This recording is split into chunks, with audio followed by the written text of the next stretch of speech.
Bom, gente, boa tarde. Falta um minuto aí para as 18. Vou já começar a aula. Antes eu vou só me apresentar. Então, meu nome é Adriana Machado, eu sou médica radio-oncologista e eu vou dar essa aula sobre radioterapia, convidada pela doutora auxiliadora, para falar um pouquinho a respeito dessa área na qual eu atuo e que faz parte do tratamento oncológico.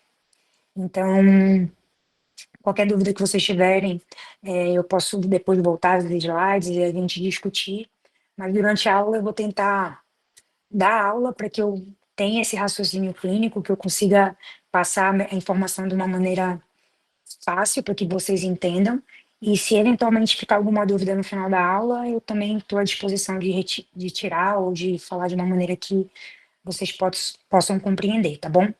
Em caso de a minha aula começar a ficar lenta, passei o slide ou estou falando uma coisa que não está naquele slide, porque provavelmente a internet está lenta, aí vocês podem abrir o microfone para falar, doutora, está com algum problema no slide que eu não estou vendo. Então, para que eu possa esperar ou ver se resolve ou não. Tudo bem? Então, eu vou tirar aqui a câmera para facilitar, eu vou compartilhar minha tela com vocês.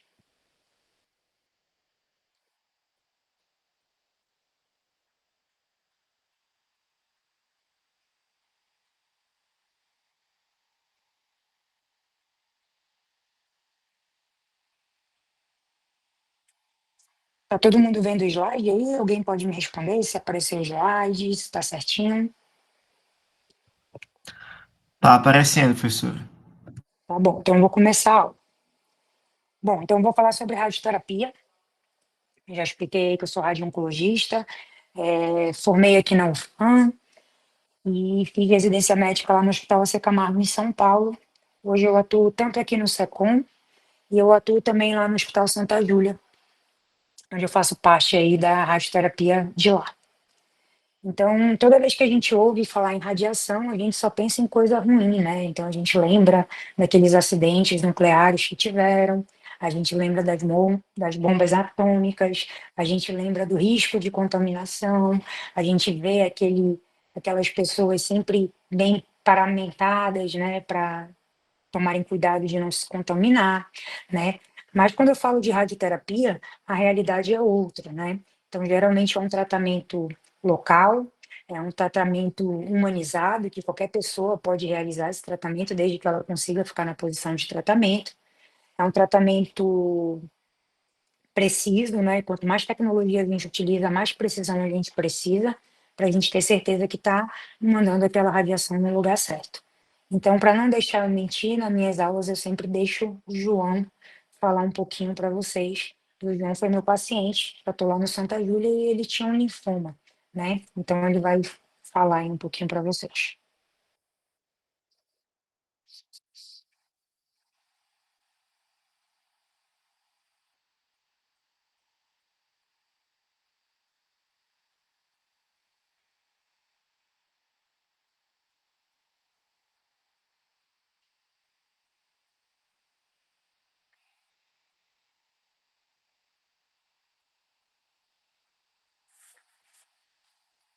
Bom, então, como o João falou, né, até os adultos podem suportar aí o tratamento, né?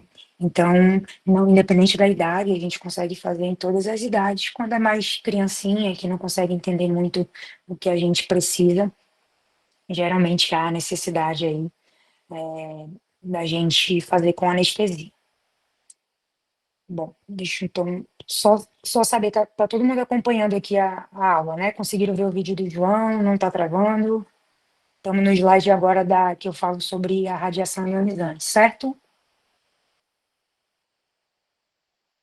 Alguém pode me Sim, Sim. responder? Tá bom, então Tá vamos no lá. radioterapia, radiações Isso, ionizantes. tá bom. Tá. Então, gente, a radioterapia é uma especialidade médica que utiliza a radiação ionizante para fins terapêuticos. E o meu objetivo principal é danificar a célula do tumor e preservar os tecidos que estão próximos àquela região. Toda vez que eu vou indicar um tratamento com radioterapia, na verdade, isso deveria ser independente de ser radioterapia ou não, mas toda vez que a gente pensa como médico em fazer algum tratamento para qualquer paciente, a gente sempre tem que estar passando aquele tratamento porque ele tem mais benefício e a toxicidade dele justifica porque o benefício é muito maior. Então, toda vez que eu vou pensar em radioterapia, o médico sempre vai escolher a menor dose possível para que eu consiga controlar aquele tumor, deixar aquele paciente curado e permitir que aquelas células que estão no tecido próximo ali consigam se recuperar. Bom, então o tratamento oncológico ele é um tripé, né? Ele é formado por essas três especialidades. Então eu costumo colocar o tratamento sistêmico, a quimioterapia lá em cima, né? E a cirurgia oncológica e a radioterapia na base. Então eu tracei uma linha onde eu coloco a área de atuação desses tratamentos. Então a quimioterapia, gente, ela tem uma atuação sistêmica, ou seja, ela atua no corpo todo. Logo, os efeitos colaterais dela vão ser voltados, não vão ser voltados somente para a área de tratamento, são inespecíficos, né? Então, cai cabelo, o paciente sente náusea, vômito, sente fadiga, às vezes tem dores nas articulações, e, enfim. Então, eu posso ter qualquer sintoma aí em um paciente que está fazendo tratamento sistêmico e independente de onde é a área do tumor. Quando a gente fala em cirurgia e radioterapia, como são tratamentos locais, a atuação é local. Portanto, os efeitos colaterais devem ser voltados para o local. Então, se o paciente lá tem um tumor na perna direita e ele precisa amputar a perna, o ideal é que ele ampute somente a perna direita. A perna esquerda vai estar lá preservada se não tiver acometida pelo tumor. Se ele faz uma radioterapia naquele tumor da perna esquerda e não amputa, né? Então, os efeitos colaterais, como dor no local, como queimadura no local, como vermelhidão no local, provavelmente vai ser só na perna que está doente, a perna esquerda, tá? A radioterapia, ela contribui em cerca de 40% na cura dos pacientes e cerca de 60% dos pacientes que têm câncer, em algum momento da doença, vão precisar fazer radioterapia, seja para preparar eles para a cirurgia, seja após uma cirurgia, seja como um tratamento curativo, né, naqueles pacientes que não vão operar, vão precisar de um tratamento local, e esse tratamento local vai ser a radioterapia, ou no cenário paliativo, quando eu quero cuidar de algum sintoma. Então, eu sempre falo um pouquinho da história, né? A radioterapia, né, surgiu no final do século XIX, após a descoberta aí do raio-x e do rádio, e aí o rádio foi descoberto pela Maria Curie, né? Tem até uma série lá no Netflix que conta um pouquinho da história. E aí foi uma das primeiras vias de tratamento para o câncer, né? Então, mas é o primeiro tratamento com sucesso, né, ocorreu em 1898. Só que no início eles utilizavam altas doses de radiação, porque eles não sabiam como funcionava, né? O que eles sabiam é que se eles fizessem vários feixes de raio-x, aquelas lesões superficiais que tinham na pele, aquelas manchinhas que às vezes aparecem à medida que o paciente vai ficando mais velho, elas conseguiam ser tratadas com esse raio-x aí, né? Só que o que eles não sabiam é que se a depender do tempo de exposição, ou a depender da dose, você também tem consequências, né? E só a partir de 1920, 1940 que a gente começou a entender como funciona esse fracionamento. Em vez de eu dar a dose em uma única sessão, e se eu distribuir essa dose em sessões com dose menores, de forma diária, será que o paciente vai ter o mesmo benefício, porém ele vai ter menos toxicidade? E aí teve um teste lá na França que eles começaram a testar ali os carneiros, se eu não me engano, para fazer esterilidade, né? Então eles queriam deixar o carneiro estéril com o uso de radiação. Antigamente eles faziam isso com uma única dose. E aí eles começaram a se perguntar, e se a gente distribuir essa dose? Porque a gente deixa aquele animal estéril, porém ele fica com muita queimadura na pele, ele acaba às vezes morrendo de complicações na pele. E se a gente expor ele todo dia um pouquinho para essa dose de radiação, será que vai ter o mesmo benefício? A gente vai conseguir deixar ele estéril, mas com menor toxicidade nessa pele? E aí esse tratamento foi efetivo. Eles realmente viram que não perdiam um ganho, né? Os animais ficavam estéreis, mas a pele realmente conseguia se recuperar melhor. Então foi mais ou menos aí que a gente começou a entender que se a gente fracionar essa dose em sessões, e deixar a dose diária, né, menor a gente consegue permitir que aquelas células consigam se reparar.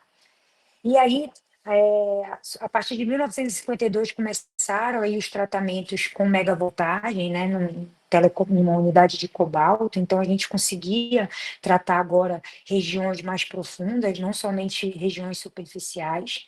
E a partir dos meados dos anos 50 começaram a vir os aceleradores lineares, que são as máquinas mais avançadas e que elas não precisam ter a fonte de radiação acoplada ali na cabeça da máquina para emitir essa radiação, né? Ele gera o feixe de radiação através da interação aí do raio-x com uma plaquinha, dos elétrons, desculpa, com uma plaquinha de tungstênio e gera essa radiação com várias profundidades. Né? Então a gente consegue tratar cada vez mais tecidos mais profundos em qualquer região do corpo. Então, nos últimos 100 anos, aí, a radioterapia vem se desenvolvendo através da utilização de tecnologia computadorizada. Então, à medida que a tomografia, a ressonância, esses exames de imagem vão melhorando e a gente consegue ter mais precisão de onde está o tumor, a gente pode utilizar isso a favor na hora de pensar em um tratamento com radioterapia. Né? Então, só para vocês terem noção, na figura A, era como era feito o tratamento de um câncer de pulmão antigamente. Então, a gente fazia um raio-x e ali o médico delimitava, né, através desse filme de raio-x, aonde deveria estar o tumor, o que eu deveria tratar ali, né, e o que eu deveria bloquear. A partir da figura B, a gente já começa a ver que a gente continua tratando esse tumor de pulmão, mas agora com o advento da tomografia, a gente consegue ter uma maior precisão e, consequentemente, a gente dá menos dose nos tecidos adjacentes. E hoje em dia a gente tem técnicas muito mais avançadas que se o nódulo do pulmão ali for tão pequeno, a gente consegue quase não distribuir dose ali através do pulmão, que são partes que não estão acometidas pela doença, né? Então, isso graças ao advento da melhora das imagens. Então, só para lembrar um pouquinho, né, lá do colégio, a radiação é um processo físico de emissão, ou seja, de saída e de propagação de energia por um meio, tá bom? E aí ele pode ser através de partículas ou de ondas que a gente chama de eletromagnéticas, né? Elas podem ser classificadas em dois tipos: as radiações ionizantes, que são aquelas capazes de ejetar que tem uma energia suficiente para conseguir ejetar aquele elétron da órbita ali, né? E as não ionizantes são aquelas que possuem uma baixa frequência e energia, e, portanto, elas só quebram moléculas, né, e ligações químicas e acabam não afetando aí tanto como uma retirada do elétron da órbita. Tá bom? Então, quando a gente fala de radioterapia, o tratamento com radioterapia, ele utiliza a radiação ionizante, né? E aí, a gente pode classificar essas radiações como corpusculares, quando elas possuem massas, ou eletromagnéticas, que elas não possuem massa, mas elas têm várias frequências de onda, tá bom? E como que essa radiação funciona, gente? O alvo, né, da radioterapia seria destruir o DNA da célula tumoral, porque a gente precisa do DNA para que a gente consiga replicar a célula. Então, se a célula tumoral é uma célula que ela está em um constante desenvolvimento, constante proliferação celular, portanto, ela precisa ter o DNA aí para conseguir se replicar. Quando a gente joga uma radiação ali visando acertar o tumor, o ideal é que a gente quebrasse essas moléculas de DNA para que a gente tenha esse ganho terapêutico, né? E aí existem dois danos. Então a gente pode acertar essa molécula de DNA de forma direta, quando o feixe de radiação vai lá e atinge proteínas, lipídios, estruturas importantes daquela célula, que não vai permitir que ela consiga se reparar e, consequentemente, ela vai morrer, né? Ou o dano indireto, que é quando há a interação daquela radiação, né, com o meio, ou seja, ela vai lá e ela acaba tendo uma interação com a molécula de água daquele meio, e aquele meio vai liberar radicais livres, e esses radicais livres vão ser responsáveis por fazer essa destruição do DNA da célula tumoral. Então, só exemplificando aqui numa figura, o dano direto, é como se ele atingisse diretamente aquele feixe, aquela molécula de DNA, e não permite o reparo da célula, e o dano indireto, ele vai lá, acerta a molécula de água que está ali no meio, e aquela molécula de água acaba liberando radicais livres, e esses radicais livres vão lá e vão danificar o DNA tumoral, né?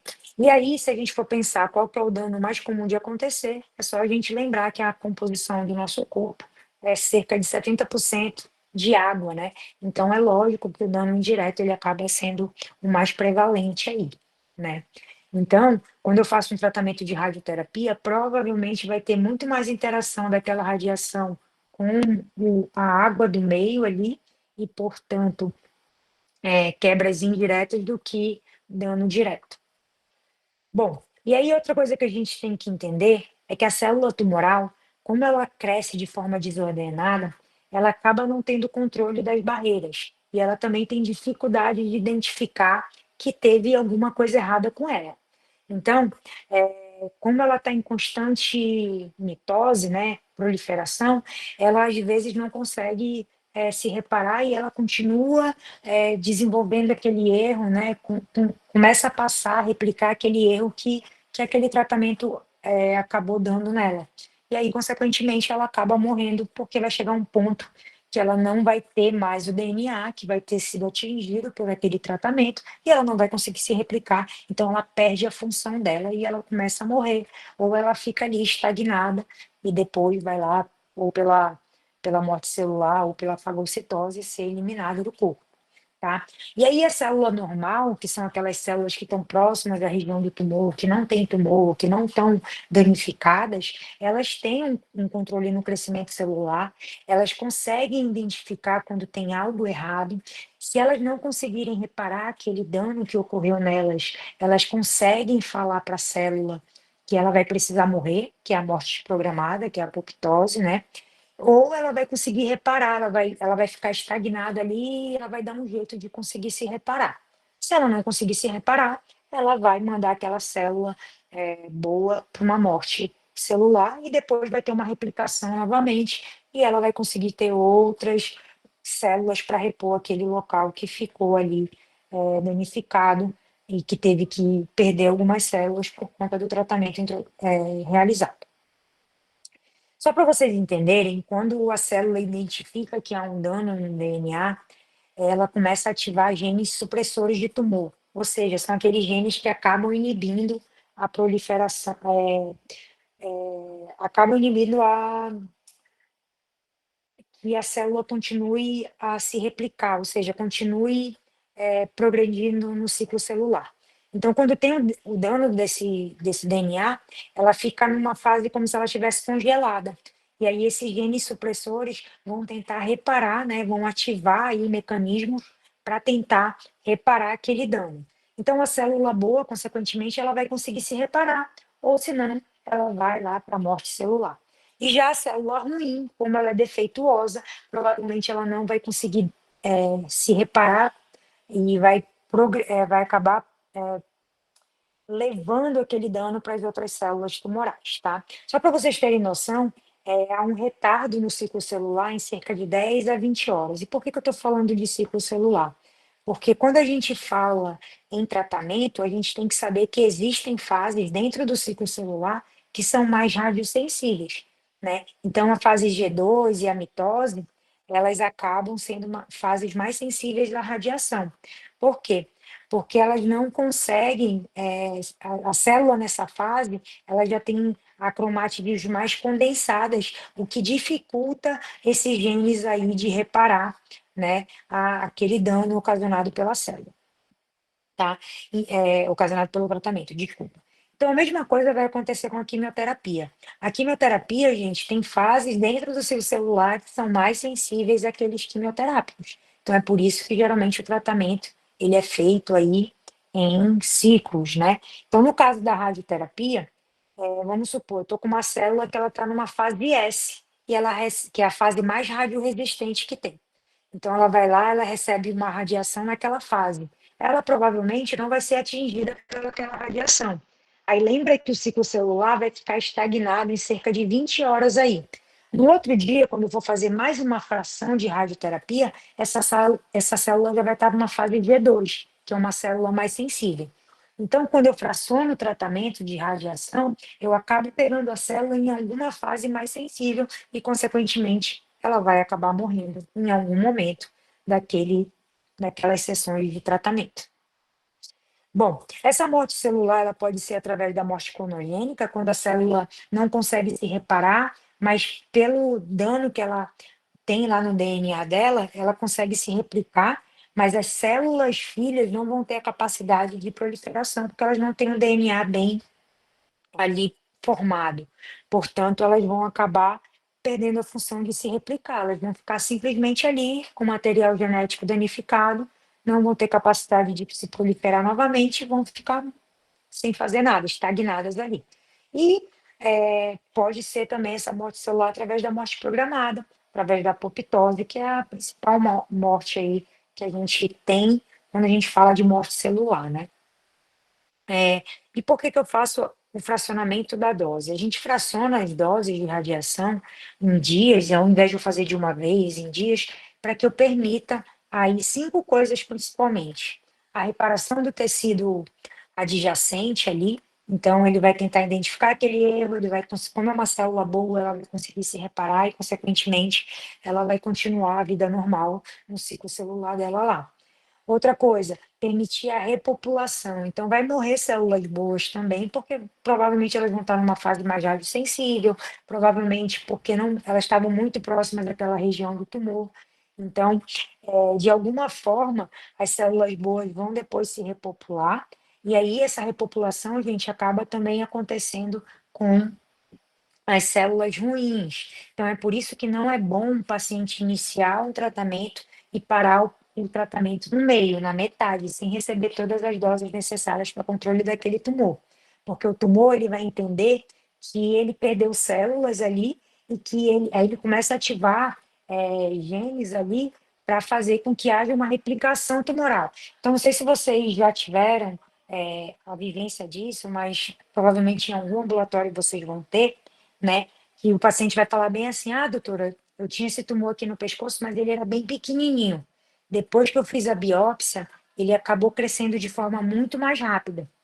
Então, isso acontece porque o tumor entende ali que tiraram uma parte dele e ele precisa se repopular, tá bom? Então, isso também acontece com o tumor. Então, é por isso que eu não posso parar um tratamento oncológico na metade, ou eu não posso desistir do tratamento. Eu tenho que tentar conseguir, desde que a gente consiga também amenizar os efeitos colaterais, tá? Eu fraciono a dose também para permitir que, depois de 20 horas, aquela célula que está numa fase mais radioresistente, ela progrida para uma fase mais radiosensível e, consequentemente, eu consiga pegar ela, matar ela ali com o objetivo que eu quero, tá? Outra coisa importante é a reoxigenação. Então, vamos lembrar daqueles tumores que são muito grandes, né? Quando eu tenho um tumor muito volumoso, geralmente dentro do tumor eu tenho áreas que são hipóxicas, ou seja, áreas que não recebem oxigênio de forma adequada. E, portanto, essas áreas acabam sendo mais radioresistentes e quimioresistentes. Químio porque não está chegando vasos ali, então provavelmente o quimioterápico não vai chegar naquela região, não vai conseguir agir lá naquele local que está com pouco vaso. Vai ser mais radioresistente, porque eu preciso do oxigênio livre ali naquela região para que haja a fixação daquele dano que eu estou fazendo naquelas células, tá? Então, eu danifiquei a célula, eu preciso do efeito do oxigênio para estabilizar aquele dano e não permitir que a célula consiga se reparar, tá? Então, isso é uma propriedade também que quando eu fraciono a dose, à medida que eu vou fracionando a dose, esse tumor ele vai diminuindo de tamanho. Então, aquelas áreas que não eram bem vascularizadas no começo, elas acabam depois, pela angiogênese tumoral, sendo mais irrigadas também. E, consequentemente, em algum momento, a radioterapia vai conseguir fazer o efeito dela, a quimioterapia também, tá? Então, é por isso que eu faço esses ciclos, justamente para eu pegar aquele tumor em vários tamanhos, em várias etapas ali do tratamento. E a radiosensibilidade, que é uma propriedade da própria célula tumoral. Então, tem células que são mais radiosensíveis, ou seja, eu não preciso de uma dose de radiação muito alta para controlar aquele tumor, como, por exemplo, os linfomas. Então, os linfomas são tumores muito radiosensíveis e eu consigo, com uma dose baixa de radiação, controlar ou deixar o paciente curado. E, por exemplo, os tumores dos sarcomas, os tumores de partes moles, geralmente eles são tumores que são mais radioresistentes e, consequentemente, eu preciso chegar numa dose final muito maior para conseguir o mesmo benefício aí de uma de um benefício terapêutico. Bom, então, como eu falei, resumindo, né, o objetivo terapêutico da radiação, da radioterapia, é que eu consiga matar aquela célula tumoral e que eu possa permitir que não seja que seja uma dose também que permita o reparo do tecido normal adjacente. Não adianta eu curar o câncer, destruir o câncer e deixar o paciente todo sequelado. Provavelmente também isso não é uma coisa que seria adequada. Então, essa coisa de dose que eu tanto falo, é porque a radiação, ela é prescrita em dose mesmo, e a gente utiliza aí, né, a quantidade de radiação absorvida por uma unidade de massa, em joule por quilo, a gente chama de Gray. Então, geralmente eu falo bem assim, eu vou fazer 40 Grays em 20 sessões. Ou seja, todo dia esse paciente vai receber 2 Grays dias até chegar na dose de 40. A escolha da dose é função do médico radio-oncologista, tá? Então, é ele que vai saber qual que é a melhor dose para o caso. E aonde que eu me baseio, qual é a melhor dose? Através dos protocolos clínicos que a gente tem, tá? Então, existem vários trabalhos que avaliam isso. Aonde eu estou tendo, será que se eu aumentar a dose nesse tumor aqui, eu vou ter maior sobrevida daquele paciente? Não, não vou ter. O paciente não vai viver mais, ele vai ter muito mais toxicidade. Então, eu volto para a dose menor. Então, uma das coisas que podem influenciar nessa dose, da escolha da dose, né, é a localização do tumor. Então, se é um tumor que está muito próximo da medula, por exemplo, eu sei que a medula tolera no máximo uma dose de 45. Se eu passar da dose de 45 na medula, eu vou deixar aquele paciente com risco de mielite, com risco de fazer de inativar a medula dele e ele perder a sensibilidade e movimento. Então, assim, toda vez que eu for pensar no tratamento, eu tenho que ver se vai ser possível de chegar com uma dose ou o quanto eu vou ter que perder de dose para que eu consiga não danificar aquele órgão. Agora, vamos supor, já tem um tumor que já está infiltrando o canal medular. O paciente já está sem andar, ele está morrendo de dor, mas ele já não tem mais função da medula. Então, aí, teoricamente, eu não me preocuparia tanto com a escolha da minha dose. Eu posso tentar chegar com uma dose mais alta para ter um melhor controle do tumor. Outra coisa que eu vou levar em consideração é a finalidade terapêutica. Eu quero fazer um tratamento curativo, ou seja, a radioterapia vai ser o principal tratamento naquele paciente. Então, ele não vai operar. Naquele cenário, ele só vai fazer a radiação como tratamento local. Nessas coisas, eu vou chegar com uma dose terapêutica muito mais alta. Então, vou dar um exemplo. Para tumores de cabeça e pescoço, geralmente, quando o cirurgião não consegue acessar aquela região do tumor, ou quando ele não consegue tirar o tumor sem deixar o paciente muito sequelado, o paciente vem para fazer tratamento curativo com rádio e químio. Então, eu tenho que chegar numa dose aí de 70 para controlar esse tumor, porque eu estou fazendo tratamento curativo. Esse paciente não vai operar. Então, para eu controlar aquele tumor, eu preciso chegar numa dose mais alta. No cenário paliativo, que eu não tenho a intenção de curar, né, eu só tenho a intenção aqui de melhorar os sintomas do paciente. Então, às vezes, eu posso chegar numa dose de 20 em 5 sessões, para controlar um sangramento, para controlar a dor. Então, no cenário aí de paciente metastático. E a condição clínica do paciente, né? Adianta deixar um paciente fazer um tratamento aí de 35 sessões, se ele mal consegue ficar deitado aí em torno de 5 minutos na máquina, né? Então, isso também vai influenciar. Se o paciente não conseguir ficar deitado, não conseguir ficar na posição de tratamento, isso vai ser o principal fator limitante para eu não conseguir irradiar, porque eu preciso que o paciente fique naquela posição sem se mover, para eu ter segurança que a minha radiação está chegando no local adequado. E aí, como eu já falei, né, tem consensos, tem protocolos que a gente consegue achar aí, baseados em literatura. Então, hoje a nossa medicina toda, ela é baseada em evidências, então eu tenho essas evidências na radioterapia. Oi? Eu tenho só uma pequena dúvida aqui, na verdade. Em relação à questão da dosagem, digamos assim, o oncologista radioterapeuta, ele avalia que um tumor, por exemplo, ele vai precisar de, digamos assim, 80 gray para, é gray, né? Isso. E tá, 80 gray para regredir, digamos assim. Aí é tipo 80 por sessão ou esses 80 vai ser dividido em tantas sessões, é isso? Esse 80 vai ser dividido em tantas sessões. Isso. Aí no Geralmente, caso, se for uma dose diariamente. menor, é paliativo, então. Não nessa, é porque hoje em dia a gente tem uma técnica de rádio que a gente utiliza altas doses de radiação numa sessão. Mas aí eu Uhum. preciso ter todo um aparato. Mas, por exemplo, assim, só para dar um exemplo, é, geralmente quando a gente fala de radioterapia convencional, a gente utiliza 1,8 Gray ou 2 grays dia. Então, vamos supor nesse caso Uhum. hipotético que você deu de 80 grays. Para eu entregar 80 grays, teria que dividir por 2, vamos supor. Então, vai dar aí em torno de 40 sessões de radioterapia. Porque todo dia ele vai fazer 2 grays até ele chegar na dose de 80. É uma dose acumulativa, entendeu? Entendi. Tem Deu um para limite entender? assim de dias, por exemplo, tem esses mesmos 80, eu preciso fazer até 40, ou se eu quiser fazer em 60 dias, eu posso? Mas você está fazendo 60 dias diminuindo a dose diária. E aí, Exatamente. teoricamente, se eu diminuir a dose diária, a depender do tumor, eu também posso ter aquela repopulação tumoral, porque eu estou dando uma dose que não é suficiente de matar aquela célula. Então, Então, para isso vai geralmente, existir algum protocolo ou limiar que dá para exatamente, calcular o limite exa- de radiação, então, né? exatamente, Tá, entendi, exatamente. obrigado. Na,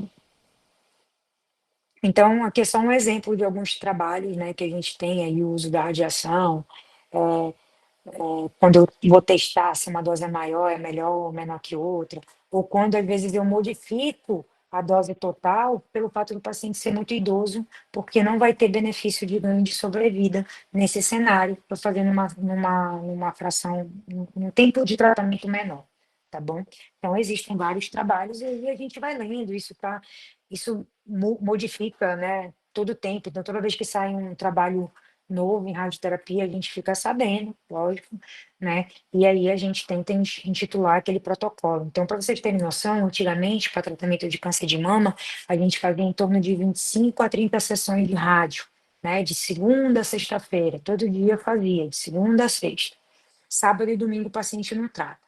Então, para tentar deixar o reparo daquela célula tumoral, né? Da célula adjacente, desculpa. Então, sábado e domingo o paciente não trata. E aí, o paciente ficava lá 25 dias úteis, né? Então, dava um mês e pouquinho de tratamento. Aí já tem um tempo que saíram vários trabalhos que se a gente usar uma fração diária de 2,6, é a mesma coisa que a gente usasse 2,0. Então, eu consigo chegar ali mais ou menos em 15 sessões de 2,67. Eu tenho o mesmo benefício do que eu teria se eu fizesse em 20, em 30 sessões ou 25 sessões, tá bom? Então, isso a gente vai vendo através dos trabalhos e a gente vai mudando. Então, hoje, o que é mais comum é a gente fazer um tratamento de câncer de mama em 15 sessões, sem aumento de toxicidade nenhum. E aí, deixando a paciente, ao invés de tratar mais de um mês, ela fica em torno ali de 3 semanas, tá bom? Então, a radioterapia ela pode ser utilizada em vários cenários, né? Ela pode ser utilizada no cenário neoadjuvante, quando eu quero reduzir aquele tumor e permitir que o cirurgião consiga operar, né? Quando eu vou fazer como no intuito radical, ou seja, como a radioterapia sendo o tratamento local escolhido para exterminar aquele tumor. No cenário adjuvante, quando eu estou fazendo pós-cirurgia, ou seja, o cirurgião tirou aquele tumor, mas se eu não fizer a radioterapia, o paciente tem risco de ter uma recidiva, ou seja, podem ter ficado células microscópicas naquela região, que se eu não irradiar aquela região, elas vão se proliferar e formar um novo tumor, né? Ou no cenário paliativo, quando eu quero cuidar de algum sintoma, como dor, como sangramento, como hipertensão intracraniana, como obstrução pelo tumor ali da medula, enfim. Então, tem vários cenários no cenário de doença metastática que eu consigo introduzir a radioterapia para melhorar a qualidade de vida daquele paciente. E aí, quando eu falo de modalidade de rádio, existem duas, né? A braquiterapia, que é a radioterapia interna, que ela é feita através de aplicadores ou de sementes que têm radiação, que eu coloco lá em contato com aquela região que precisa ser tratada. Por isso que é radioterapia interna, porque eu estou levando ela ali o mais próximo possível do tumor. A radioterapia externa ou teleterapia é a radiação convencional, é aquela que a gente faz através das máquinas. Então, o paciente ele está a uma certa distância da máquina e a máquina vai emitir aquele feixe de radiação. Por isso que é radioterapia externa, porque ela não está entrando em contato direto com o paciente. A braquiterapia, né, ela significa a tratamento de curta distância. Então, eu posso implantar, fazer colocar um aplicador ali de forma temporária, ou às vezes através das sementes de forma definitiva naquela região ali do tratamento do volume tumoral, né? E esse fornecimento da radiação, ele pode ser através de uma fonte de radiação que está ligada a uma máquina, que eu vou mostrar para vocês, ou através dessas sementes, que são pequenos, como se fossem pequenos pedacinhos de uma fonte radioativa que está lá em contato, que está naquela região e vai ficar de forma definitiva para o paciente. Ah, doutora, mas o paciente não vai transmitir radiação para outra pessoa? Não, porque geralmente são radiações que têm baixa energia. Então, elas agem muito pouco ali nos tecidos próximos, elas agem mais no local que ela está entrando em contato, tá? Então, geralmente, para o paciente chegar na braquiterapia, né, primeiro ele passa numa consulta médica, então eu vou indicar ou não um tratamento se tiver indicação com braquiterapia para aquele paciente, ele vai passar com a minha enfermeira aqui que vai dar as orientações de forma geral aí com os cuidados que ele tem que ter, né, depois, o físico médico vai acabar fazendo o planejamento daquele tratamento de acordo com a prescrição médica, e só assim depois o paciente vai para tratamento. Então, tem toda uma parte aí para que haja o procedimento do tratamento, tá? Então, só para mostrar para vocês, essas daqui seriam as fontes, que seriam as sementes, tá bom? Então, que seriam implantadas ali, geralmente num câncer de próstata inicial. Aqui em Manaus, a gente não tem esse tipo de tratamento, a gente só tem a braquiterapia convencional, que a gente utiliza aplicadores que deixam o paciente exposto àquela radiação por um tempo, e depois que a gente retira o aplicador, a radiação já não está mais em contato com o paciente, tá bom? Então, aqui a gente só faz braquiterapia ginecológica. Essa daqui é um exemplo para exemplificar como é que ficaria uma próstata com várias sementes de radiação aí que foram colocadas por um médico especialista. Aqui em Manaus a gente não tem essa técnica, mas lá na Camargo, o doutor Cássio, né, que foi meu chefe, ele faz esse tipo de tratamento para câncer de próstata inicial, localizado, em pacientes que têm baixo risco de desenvolver metástase e tem uma próstata não volumosa, eles conseguem fazer esse tratamento aí com semente. E aí eles podem ficar curados também com a braquiterapia, ao invés de fazer aquela radioterapia externa, que tem risco de dar uma retite, sangramento retal, enfim. Então tem para todo o gosto aqui. Aqui em Manaus, a gente faz mais braquiterapia no intuito de tratar câncer de colo uterino ou braquiterapia ginecológica. Então, aqui só para vocês terem noção como é que funciona, né? Isso aqui é no caso de um tratamento de câncer de colo uterino, onde a paciente não operou, então ela tem o útero preservado. Então, é por isso que eu coloco uma sonda dentro do útero, que eu chamo de sonda intrauterina, que é esse que está escrito aplicador aí. E aí também ali na região do tumor, ele fica em contato com um anel, né? Esse anel ele vai fazer também com que em algum momento a dose de radiação... Professora, não está aparecendo. Tá, vou já ver se agora Isso. apareceu. Agora, agora. Tá. Então, se vocês olharem bem, na pontinha desse aplicador, ele tem tipo umas coisinhas mais grossinhas. Deixa eu ver aqui se eu consigo botar o mouse. Não consigo. Então, mas na pontinha desse aplicador tem uma parte mais grossinha.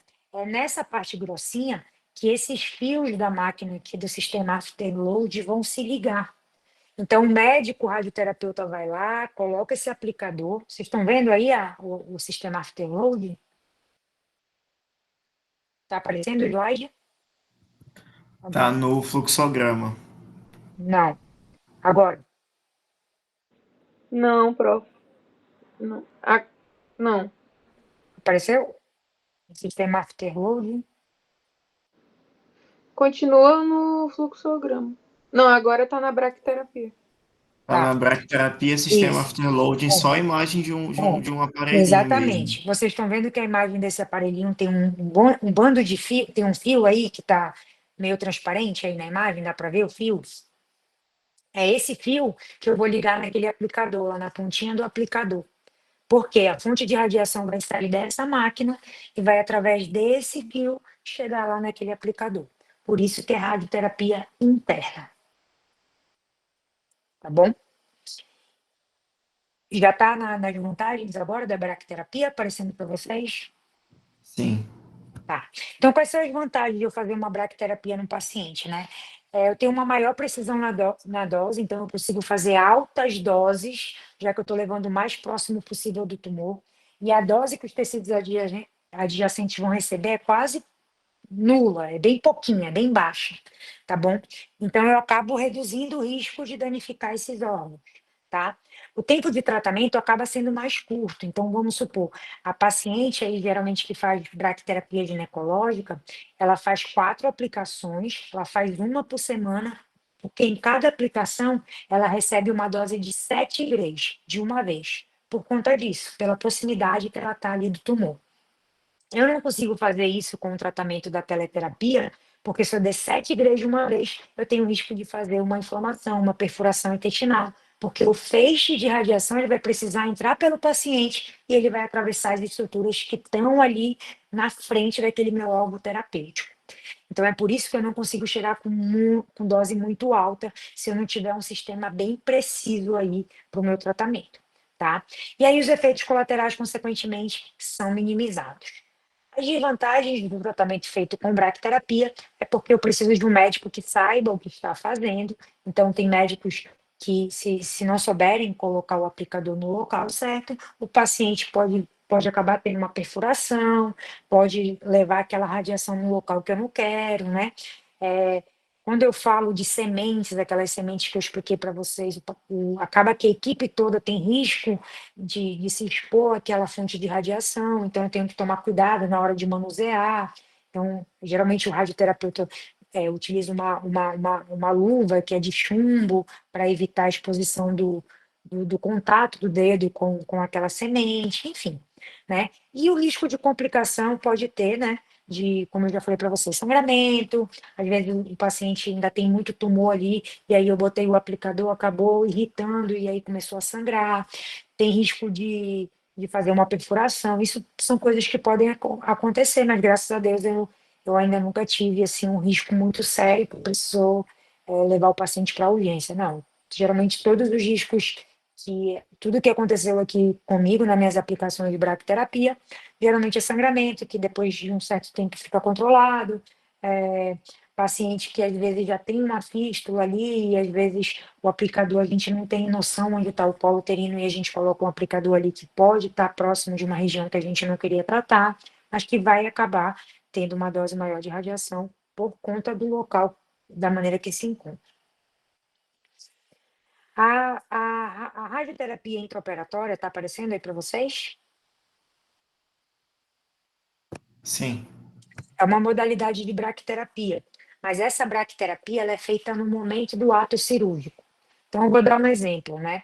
Toda vez que eu trato um câncer de mama e eu não tiro a mama toda da paciente, eu preservo a mama, eu faço uma cirurgia segmentar, uma quadrantectomia, essa paciente vai precisar ganhar radioterapia depois da cirurgia.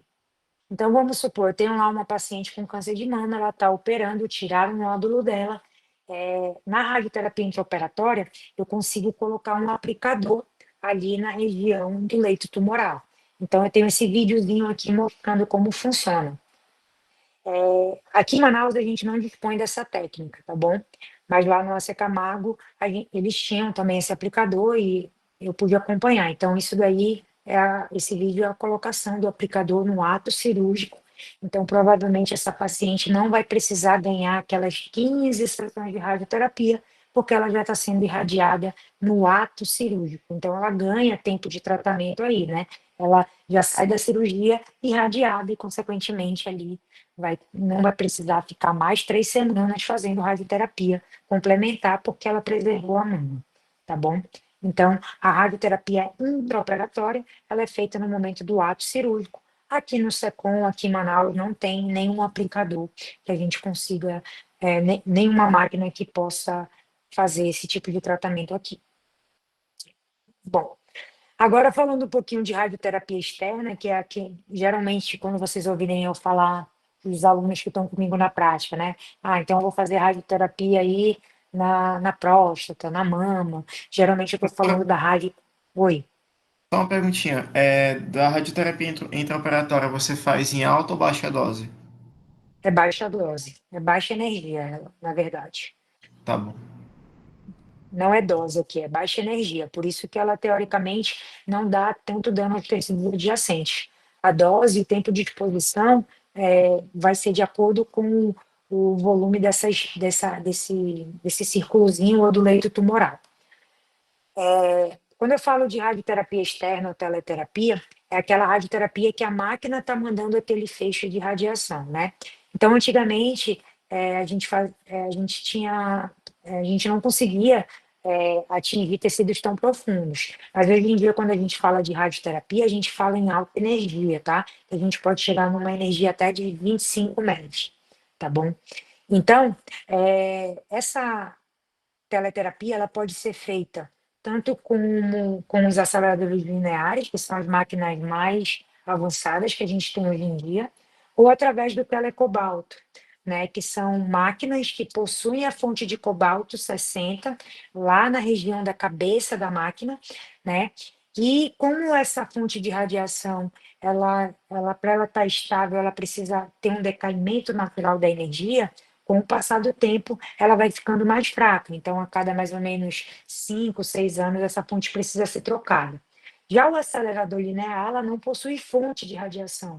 Então, eu posso aí usar por vários anos, não preciso trocar o acelerador linear, porque ele gera feixe de radiação, ele não tem a fonte de radiação aí na máquina. Isso acaba também evitando acidente com radiação, né? Então, não sei se vocês já ouviram falar do acidente do Césio, lá de Goiânia, onde um homem do ferro velho entrou no serviço de radioterapia desativado, que tinha uma máquina onde tinha um césio ali, né, que estava ainda lá com a fonte de radiação, então ele, na hora de tirar o ferro, ele acabou vendo um componente brilhando, achou aquilo legal, bonito, e levou para casa dele.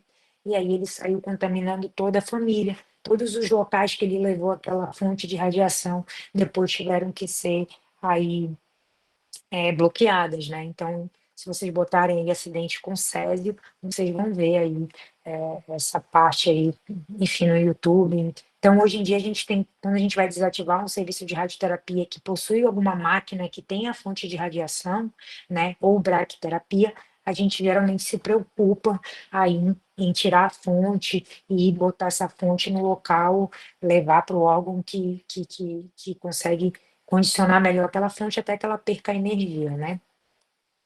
Bom, então o fluxograma do tratamento da radioterapia externa é a mesma coisa, o paciente passa comigo, eu vou indicar o tratamento, né?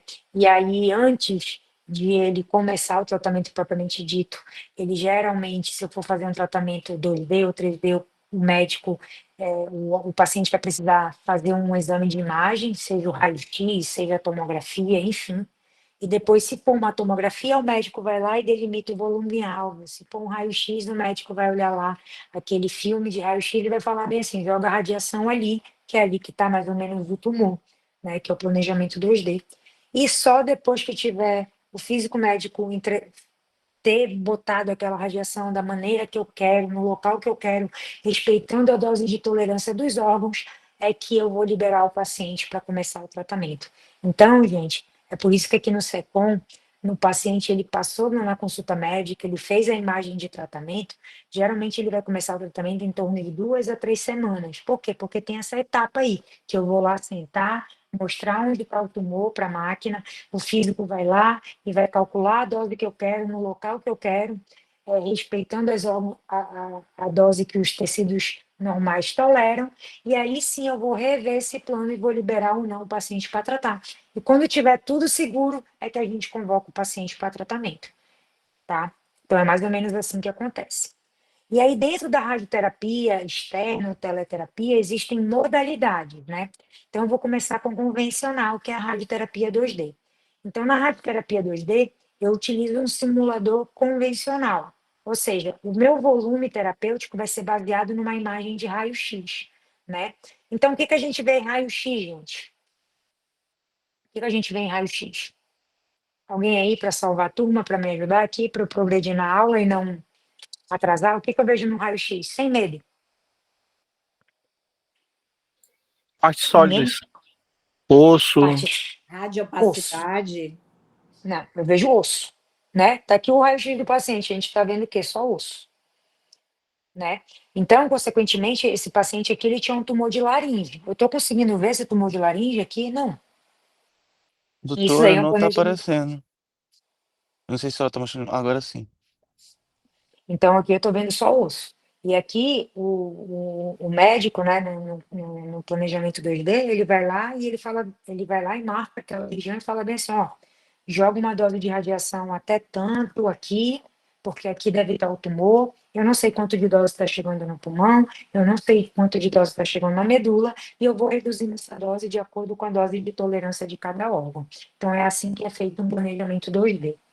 Consequentemente, mais toxicidade, mais alterações pós-terapêuticas esse paciente vai ter.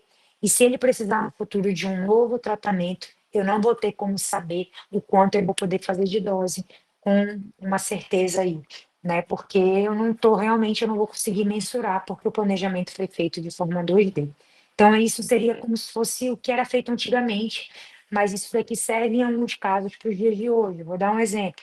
A paciente chega comigo, ela está sangrando tanto que ela não tem tempo de esperar uma tomografia. Então, ela vai lá, faz um raio-x e eu mando irradiar aquela região naquele mesmo dia. Então, vou fazer um planejamento 2D para ser mais rápido, não demorar em torno de 3 semanas, porque se demorar em torno de 3 semanas, essa paciente provavelmente vai morrer com sangramento.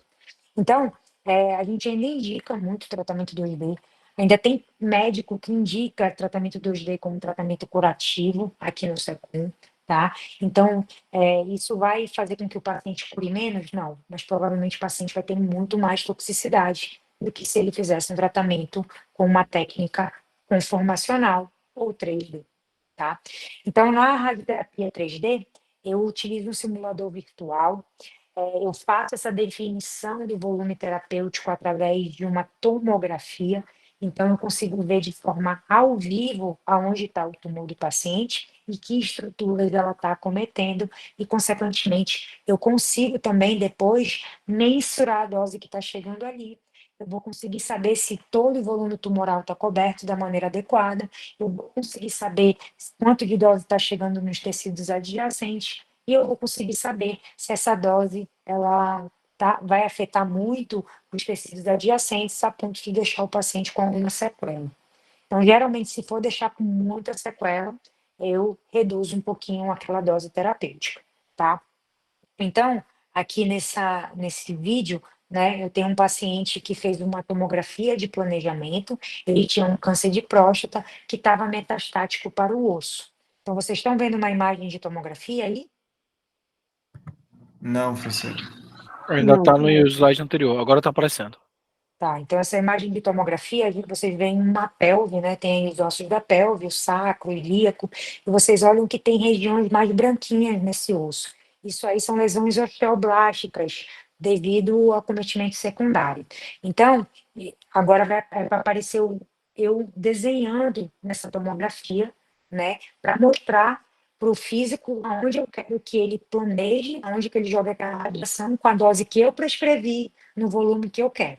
Então, vai aparecer aí eu desenhando, né? Então, É que nem o pente, quem é mais antigo lembra do pente, né? Que a gente desenhava, então tem que ter um pouquinho de coordenação motora aí, né? Então, é exatamente assim, através do programinha que tem na máquina, eu consigo delimitar o meu volume-alvo e eu consigo saber aonde essa radiação vai chegar.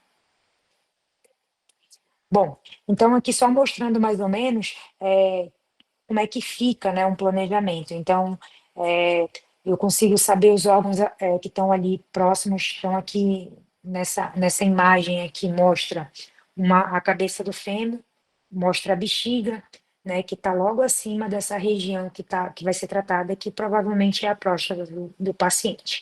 Logo embaixo da próstata tem um reto. Então, eu consigo ver que a parede do reto vai receber um pouquinho de dose de radiação, né? E aí eu tenho esse volume de forma tridimensional. Então, eu consigo mensurar as doses que estão chegando. Então, a 3D, como ela é baseada em volumes, né, através de uma tomografia, eu consigo ter uma maior precisão no meu volume terapêutico.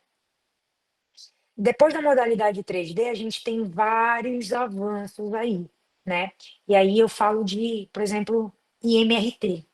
IMRT é um tipo de radioterapia que eu consigo utilizar vários campos de radiação para definir melhor o volume e conseguir tirar mais ainda a dose dos tecidos normais. Essa técnica de radiação, ela acaba possibilitando que a gente consiga tratar os pacientes com uma dose muito alta, sem afetar os tecidos e órgãos adjacentes, né? Então, ela sempre é escolhida para quando eu vou tratar, por exemplo, tumores de sistema nervoso central, tumores de cabeça e pescoço, ela é o ideal que seja feito ela.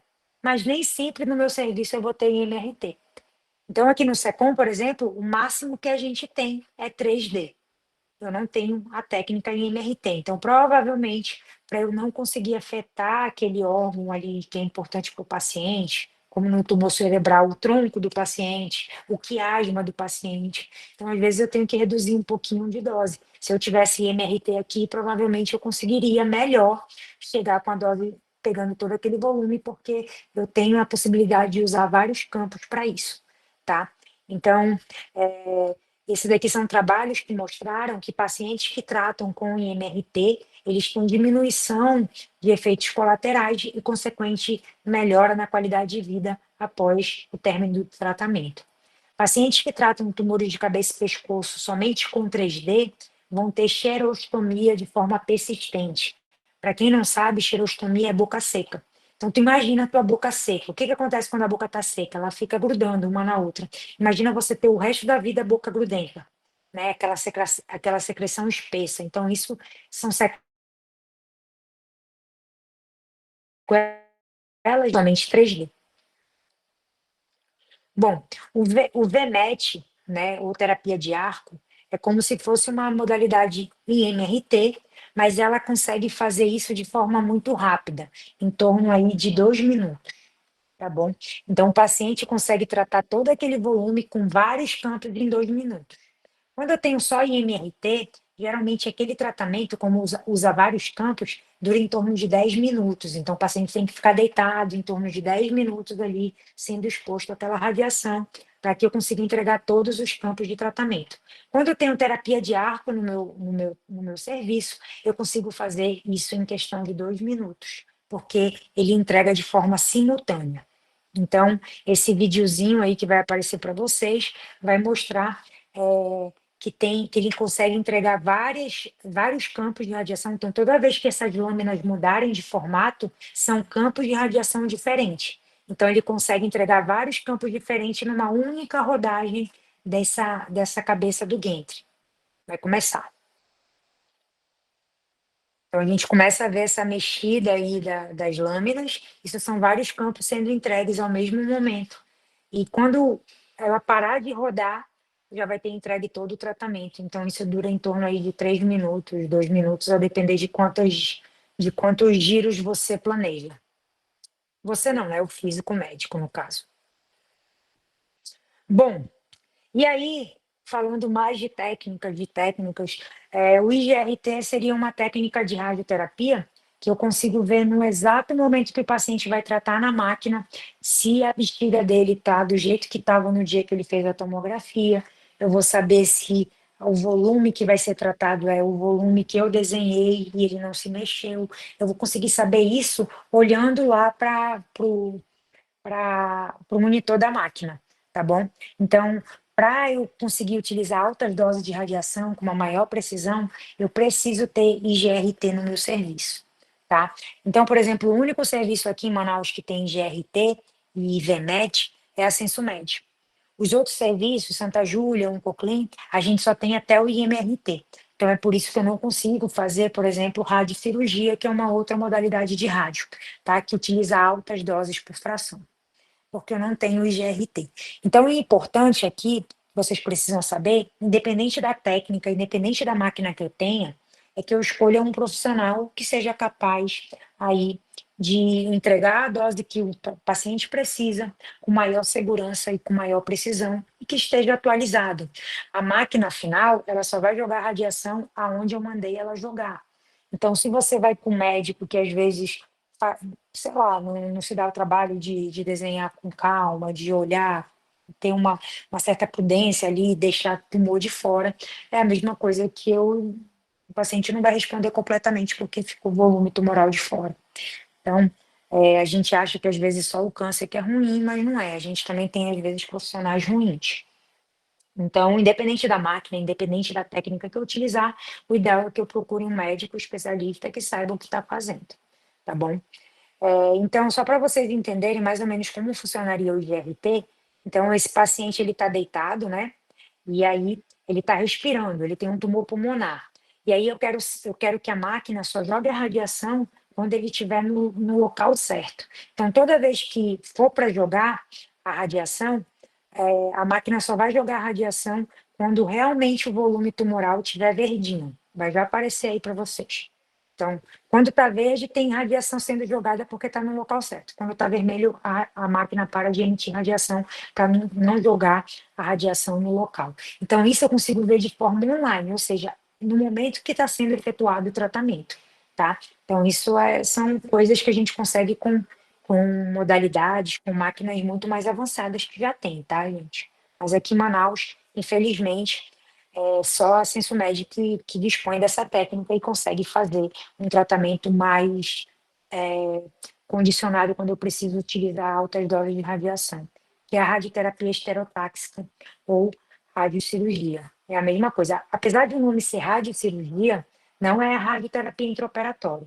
É uma radioterapia que ela é chamada de radiocirurgia, porque geralmente utiliza-se doses ablativas, dose muito alta, e essa dose pode assim, ser 21 graus de uma única vez.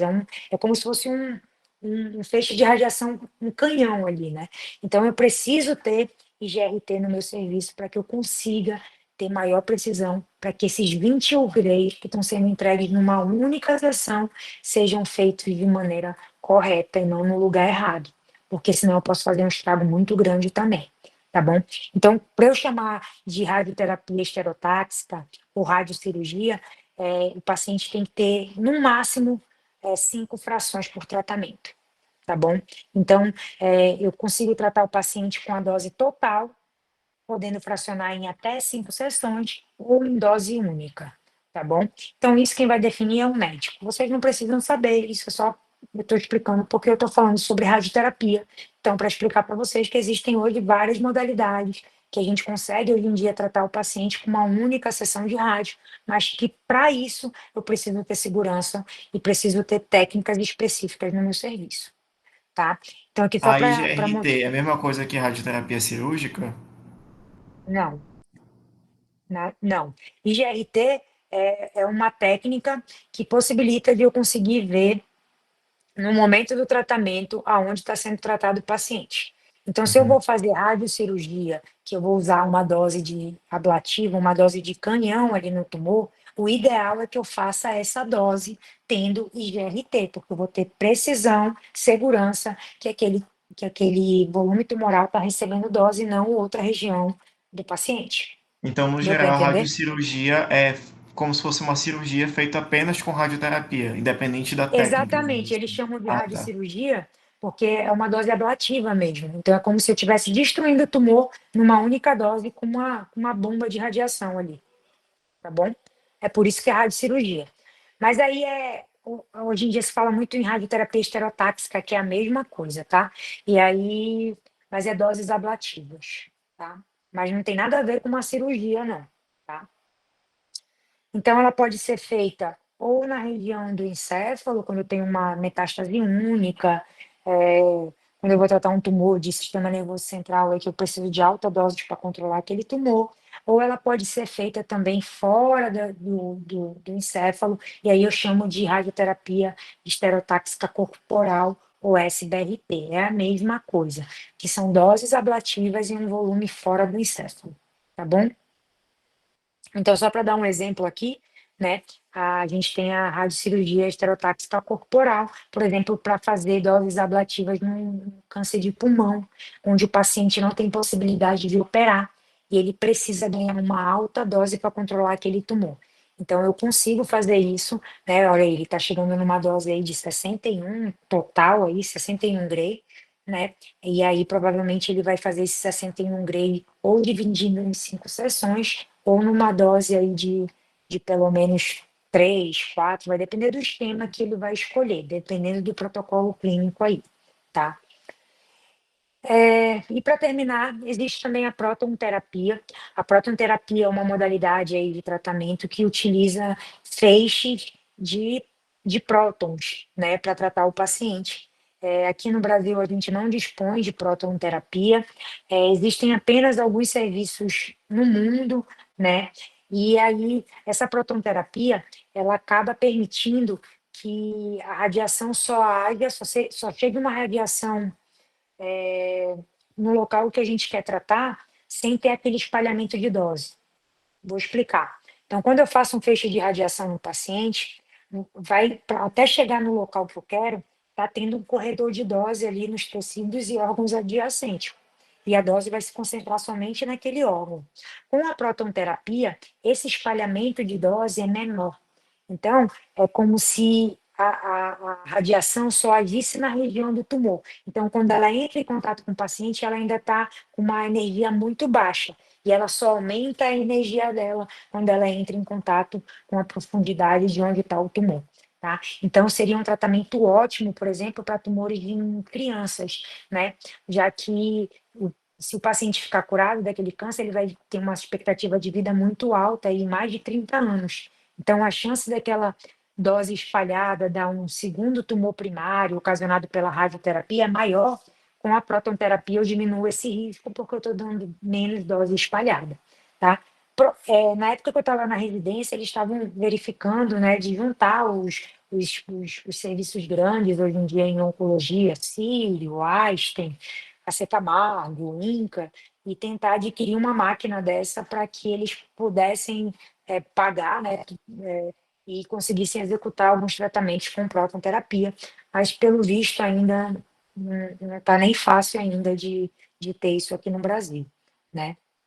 Então, a estrutura para ter uma protonterapia também é muito custosa. As máquinas, elas são feitas através dos ciclotrons, que seriam as máquinas que emitem esses prótons, né? Então, só para vocês terem noção aí, que seria algo aí, algo que eu acho que ainda está um pouquinho longe da realidade do Brasil aqui para a gente ter, né?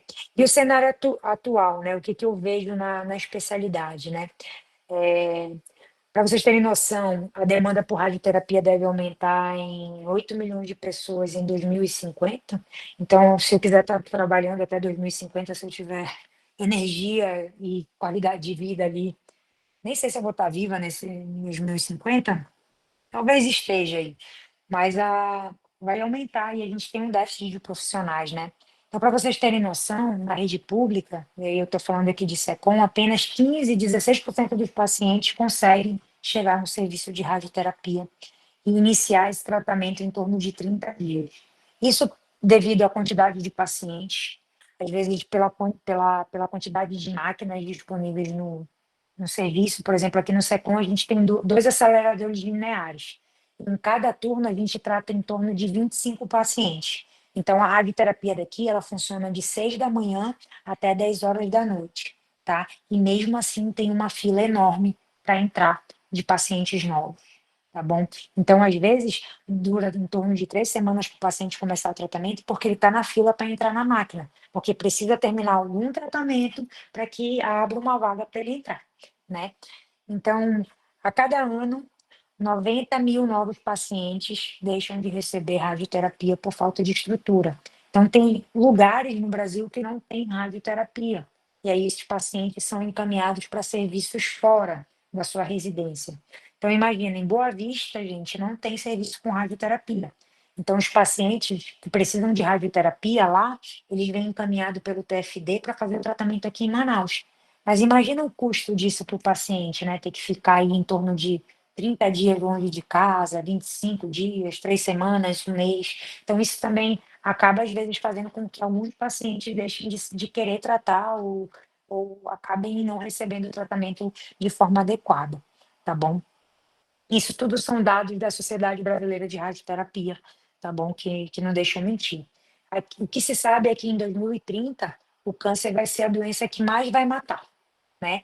E também sabe que a gente vai ter muito paciente convivendo com câncer. Então, a gente precisa de profissionais capacitados para ajudar no tratamento e no combate, ou pelo menos na melhoria de qualidade de vida do paciente enquanto ele tiver vida para para eles, né? Então, eu tenho certeza que em 2030 desempregado não vou estar.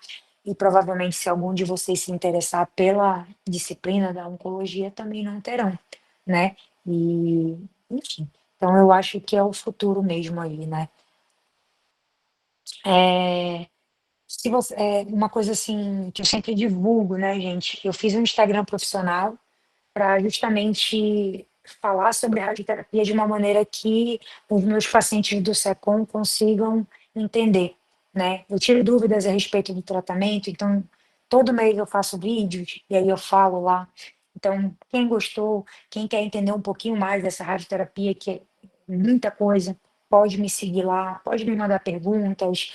Os alunos que não estão comigo na prática, que se gostaram, pode seguir lá, pode me mandar perguntas, se quiserem nas férias passar no ambulatório de radioterapia para ver como é que funciona, também fica o convite, tá bom? Então esse é meu Instagram profissional, eu tenho muitos pacientes e eu fiz justamente para eu ter o contato com os pacientes do SUS, porque vocês vão ver que dificilmente eles conseguem ter acesso a gente e às vezes uma consulta demora em torno de 2 a 3 meses para eles conseguirem retornar comigo.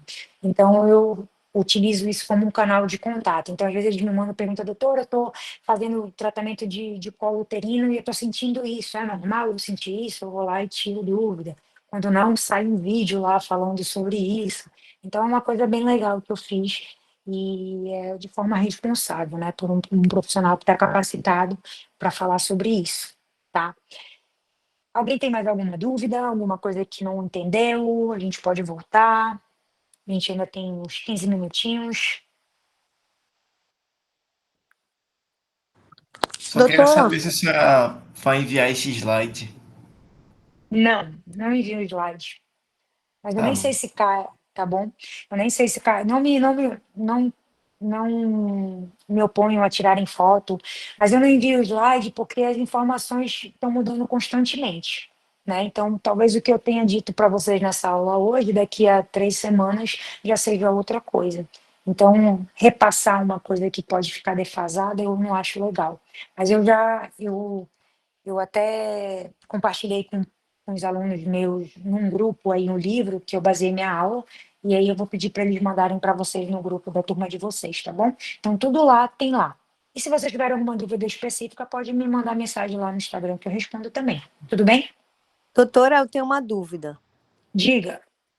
A senhora falou da radioterapia externa, Hum, né? E a, da, isso, que é e da a outra, máquina. isso, e a outra que é feita no ato cirúrgico. Aí a senhora Não falou que a é. radioterapia tem que ser em dose, certo? Porque pega diferentes ciclos celulares, não é isso? Não, geralmente a prescrição da radioterapia é em dose terapêutica, né? Que é o GREI, né? E aí eu fraciono a dose de radiação, eu não faço geralmente uma única sessão de uma vez para evitar toxicidade. Mas quando eu tenho aquela radioterapia, que é a braquiterapia, né? Ou a radioterapia intraoperatória, que é um tipo de braquiterapia, Eu, teoricamente, não me preocupo tanto com a dose que eu estou utilizando de forma diária. Por quê? Porque eu estou levando, através de aplicadores, essa radiação. Então, eu consigo fazer doses maiores e, consequentemente, eu vou precisar fracionar de forma menor aquele tratamento. Obrigada. Deu para entender ou não? Eu te confundi mais. Eu posso tentar explicar de novo. Não, eu que havia entendido errado antes. Obrigada. Ah, tá bom, nada. Mais alguém?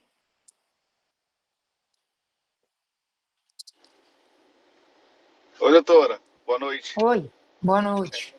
Eu fiquei com uma dúvida assim, quando faz o planejamento da radioterapia, é calculado Hum, o número de grays, né, para fazer, e esse número de Gray, ele é de acordo com cada órgão que pode receber uma quantidade, ou é de acordo com o tamanho do tumor?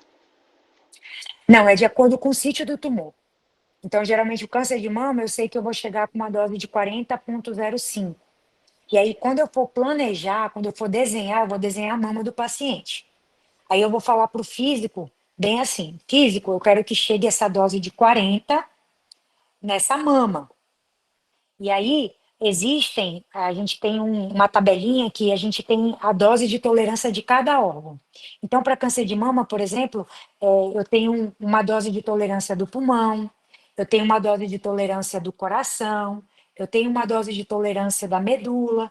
Então, o físico, quando ele vai fazer esse planejamento, ele tem que botar os campos de radiação para cobrir aquele volume terapêutico, mas ele não pode ultrapassar a dose de tolerância desses órgãos. Quem vai conferir se ele fez isso sou eu, depois que ele fizer o plano terapêutico. Deu para entender? Então, eu vou conferir se está chegando a dose que eu prescrevi no local que eu quero, mas preservando a dose que cada órgão tolera. Isso eu vejo. Então, o plano volta para mim antes de eu liberar o plano para a máquina. Então, existem tabelas que a gente sabe quanto cada órgão tolera, tá bom? Isso que a gente chama de constraint. Então, quem está aqui comigo na prática, um dia eu posso mostrar para vocês essas doses de tolerância. Obrigado, doutora. Era isso mesmo, era essa minha dúvida, era a tolerância de cada órgão, era isso mesmo. Isso, cada órgão do nosso corpo tem uma dose de tolerância máxima, e aí eu nunca vou fazer um tratamento que acabe danificando muito mais do que tratando ali o que eu quero. Mais alguma dúvida, Professora, gente? Oi, professora, boa noite. Eu, Thaís boa Cirino. noite. No início da aula, a senhora colocou sobre o ciclo celular, né, falando sobre a radiosensibilidade, que tem alguns pontos do ciclo celular que eu consigo com que tanto a radioterapia quanto a quimioterapia sejam mais sensíveis, radiosensível ou quimiosensível. E aí eu fiquei aqui Sim. pensando, se as fases G1 e G2 são de crescimento, e eu tenho uma fase S de síntese e uma fase M de mitose, né, intensa, qual seria das fases a parte de mais sensível? Seria nos mecanismos de reparo, por exemplo, naqueles Não, pequenos intervalos que tem entre as fases, ou não? não, as fases mais sensíveis à radiação, tá? Estou falando especificamente da radiação. O que eu quis falar Sim. é que existem fases também dentro do ciclo que são quimiosensíveis. Aí vai depender da medicação, vai depender do receptor. Aí são outras coisas que vocês têm que perguntar à doutora auxiliadora. Mas na Ah, tá. radiação, as Sim, fases mais sensíveis do ciclo celular são a G2 e mitose. Quando a gente tem um tumor, um câncer, né, um volume tumoral ali, ele é completo por várias células. Então, eu tenho várias células em fases do ciclo celular diferentes, concorda? Então, vai ter sim, células que vão estar numa fase mais radioresistente, vão ter células que vão estar numa fase G2 e M, que é a mitose, que são fases mais radiosensíveis. Então, quando eu fraciono a dose, eu vou pegando essas células e em algum momento elas vão chegar numa fase que a radiação, que elas vão estar sensíveis à radiação, porque elas não conseguem se reparar daquele dano, porque ela não tem os checkpoints que conseguem identificar aquele sim. para reparar a célula. Então, é por isso que são fases mais sensíveis. Então, dentro da radioterapia, as fases mais sensíveis à radiação é a G2 e a mitose. Ah, tá certo. Obrigada. Tá bom? Nada. Tá bom. Mais alguma dúvida? Então é isso, gente. A ideia aqui foi só para passar um pouquinho sobre essa modalidade. sempre me perguntam, né, se a radioterapia é uma modalidade terapêutica que você precisa fazer, se é acesso direto, se tem que fazer alguma residência antes. Enfim, a radioterapia, dentro das especialidades médicas que tratam câncer, é a única que é acesso direto. Então, hoje em dia, é 4 anos para você se tornar um radio-oncologista, tá bom? Então, o importante é você fazer no serviço que tenha tecnologia, para que você consiga ver todas essas técnicas, para que você consiga entender tudo que tem disponível de melhor de tratamento, e que quando você vier escolher trabalhar em Manaus, voltar para Manaus, você consiga executar aquilo que você tem, no caso só o 3D, da melhor maneira possível, tá bom? Sem fazer mal para o paciente, e se sinta seguro em estar fazendo aquele tratamento, tá bom? Então é isso. Boa noite para vocês, boa aula aí. E eu espero que vocês tenham entendido um pouquinho do que é a radioterapia, tá bom? Boa noite, professora. As Boa turmas noite. agradecem a senhora. Nada, nada. Boa noite. Excelente aula. Obrigada. Tchau, tchau.